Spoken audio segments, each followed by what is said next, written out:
Hey, AC, obviously you're a couple days away. Hopefully there'll be no snow on the field Thursday. So your first impression of this team, what is it as we head into the 2019 season, your fourth here in Fort Wayne? Impression looks good. There's always optimism when you go into a fresh new season. But from what I've seen in spring training and being around these guys, it's a well-rounded group that can do a lot of different things. We got a lot of highly touted prospects on this team, and it's going to be exciting to see what they bring once they get under the lights, and I'm ready to get started. From a talent perspective and from different position groups, how does this compare to the teams that you've had in the past here at Fort Wayne? Are there any major differences between squads that you've had in the past? Yeah, there's always differences depending on the personnel, but everybody brings their own style. I'm excited to see these young infielders. We have some top prospects. Our pitching, Ryan Weathers is here leading our staff, and we just got to see what it looks like once we get going. Nobody really knows until we get under the lights and start playing, but I got a good feeling about this group. Speaking of Ryan, what sticks out to you about him, and what have you been impressed with so far in camp? The competitor is number one in my head. I got to see him a few times in spring training, and he gets after it. He does not want to give up any hits. He wants to strike out everybody. Just the bulldog in him is very impressive for how young he is. When he gets out there and he wants to take the ball and be out there as long as he can. It's going to be good for a staff like this to have him leading the group, and hopefully everybody else can fall behind. You had Mackenzie Gore, who is kind of in a similar situation, a top high school prospect, National Gatorade Player of the Year, young pitcher here in Fort Wayne for his first season of pro ball. Do you draw on anything that you did with Mackenzie last year that you can carry over, or maybe something that you change with Weathers this year? No, they're very similar in terms of the person and the competitor. They obviously are slightly different in pitching style, but yeah, I kind of let him go do his own thing, and then I'll adjust as we get going. You got to see him take his lumps and kind of manage through those things. But for the most part, to start the season, we want him going out there pitching his game, and then we can adjust as we go on. You mentioned infielders. Xavier Edwards obviously comes in with a lot of hype and a lot of talent. What is it that you've seen about him, and what are some of the things that you think can make him stand out here on this Midwest League level? Yeah, extremely instinctual player. He has speed. He has the small game, which is huge for us, just at the top of the order, him getting on base.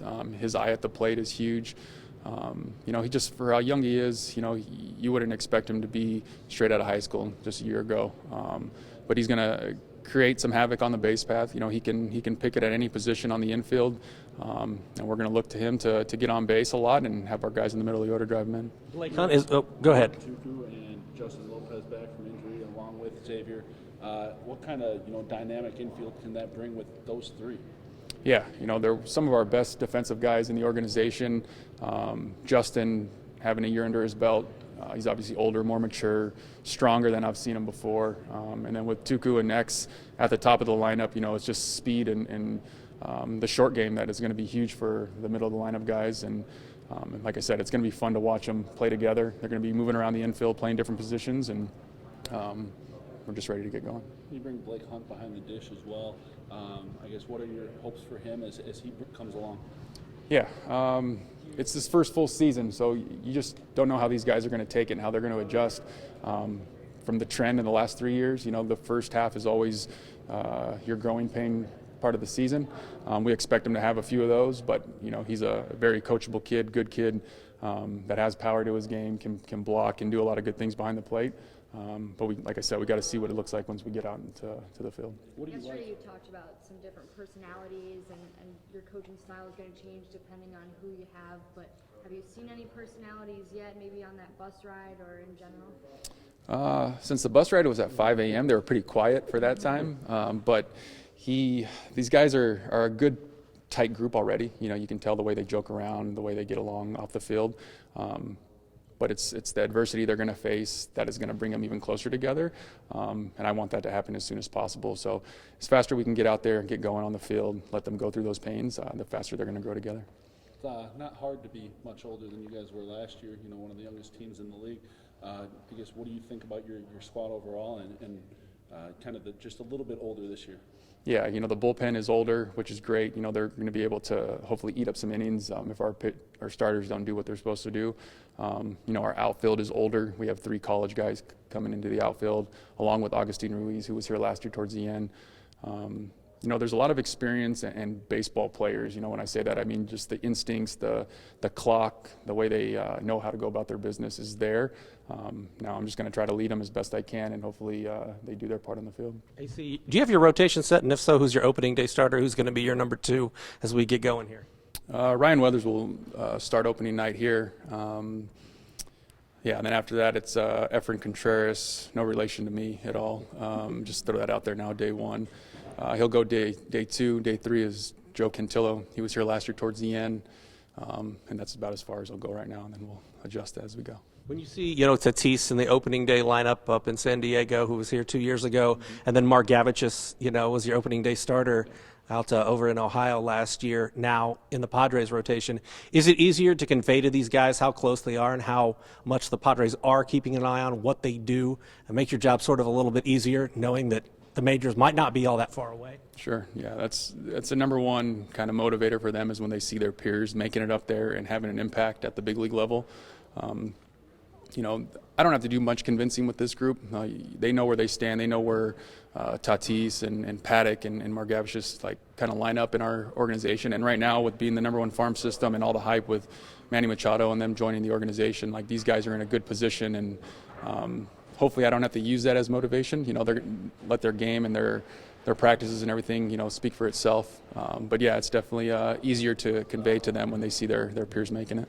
Back in your fourth season, new record here for managing the TinCaps. What is that? How do you take that? In your fourth season, kind of learning and building off of your prior 3. It's experience. I was talking to somebody yesterday. It kind of feels like senior year of high school. The first 3 years you're kind of like building up, and then senior year it's like I know how everything runs here. I know you guys for the most part, how to handle the growing pains that we're going to have in the first half of the season. It just makes it a little bit easier transition. These first 3 days are probably my most stressful just because I'm trying to get situated for the first time of this year and get my apartment set up and do things like that. But I know how it all runs, and I know what these guys are going to go through. So it's easier for me to kind of make the transition easier for them. But we just take it day by day right now and trying to get rolling. Does this group kind of remind you a little bit of the team a couple of years ago? A few more older guys right out of college, and still that young talent, top 40 guys. Yeah, there's some similarities there. Obviously, that group, I think, compared to this group, had a little bit more power. The home run numbers that they put up and everything like that. But they bring their own dynamic. We might not put up the power numbers like that group, but these guys are going to get on base. They're going to, steal some bases and do a lot of good things on defense that are going to keep us in the game. And hopefully, our pitching staff can throw some zeros up on the board, and we can take care of business after that. AC, can I just ask you one more time about what Weathers kind of brings to the table? Is he's probably just trying to get better and move up to the next step here. Yeah, he's not too far off from the Mackenzie Gores and the Luis Patinos of the world. He just has to go out there and pitch his game. He's adding a pitch to his repertoire. He's going out there. He's going to be facing hitters in the cold for the first time, which I don't think he's going to be surprised with. I think he's ready to go. The mentality of the kid is of a 30-year-old almost. I saw that last year when he pitched for us in a very short example, but he can be one of the best guys in the league if he can just pitch his game, and we just look to him to pitch his game and provide some leadership in the pitching staff for us. How much do you think that short little stint last year helped him out as he gets ready for starting this year down here? Yeah, it's a taste that any type of experience is always helpful. He's pitched here, I believe. If he didn't, you guys can correct me on that. But he's pitched in this league, and he knows kind of the travel. He knows how to get himself prepared, and we just want to see him lead this group and take it as far as he can. For Xavier being, again, another one of those young guys, but do you feel like he has the potential to take a leadership role in the infielders? Yeah, absolutely. Just the way he goes about his business, the way his preparation is, his mental game is one of the things that impresses me most about the way he goes about his business on the field, the way he can predict things, the way he can, get on base and do things as a young guy is impressive. And as these guys move on through the season, you're going to see the leadership actually expand because they're going to know how to, handle adversity and go through those ups and downs. We talked kind of how, some of the older guys, the more veteran guys have kind of improved over the years. You as a manager, kind of, what is, being in your fourth year here, what does that kind of do for you kind of in coaching styles and dealing with all these different personalities? It just gives me experience on how to deal with guys later on in my future and, how to talk to guys, how to relate to them. That's the hardest part, I think, about being a manager is you get different faces every single year, different personalities, and I have to adjust to those guys as much as they have to adjust to me. I'm trying to do it with 25 guys along with the coaching staff and everything like that. But that's why I love my job so much. I don't know what I'm going to get on a daily basis. The personalities, I could have a bad day or a good day with some of these guys. But at the end of it all, it's all part of the process to get these guys to the big leagues because it's not going to be a smooth road for them. So we want them to go through their ups and downs, and I want to be there to go through it with them so I can teach them the process and teach them how to be a professional as much as possible.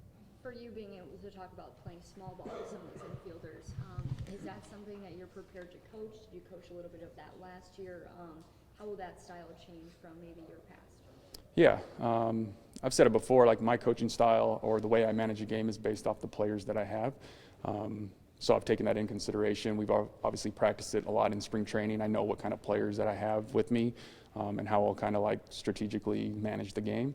But the game will dictate how I make those decisions, depending on score and where we're at and who we're playing. But I know what these guys' strengths are, and hopefully I can just use them to the best ability and put them in a good spot. Coaching staff being the same besides Matt Williams, how much does that kind of help knowing that you guys kind of worked together last year too? Yeah, it's definitely a comfort thing. Jonathan Matthews and Johnny Carvajal and Elise and Sam behind the scenes, we just know how each other work. It's just like any other company. You grow experience, you grow, comfortable with some people, and each other's days kind of flow together. Getting to know Matt Williams, he seems like an excellent coach. He's gone through the college ranks for a while now, and just talking with him and picking his brain, like he has a lot of good information that he's going to provide for these pitchers. And as of right now, so far, we seem to be flowing really well together. So.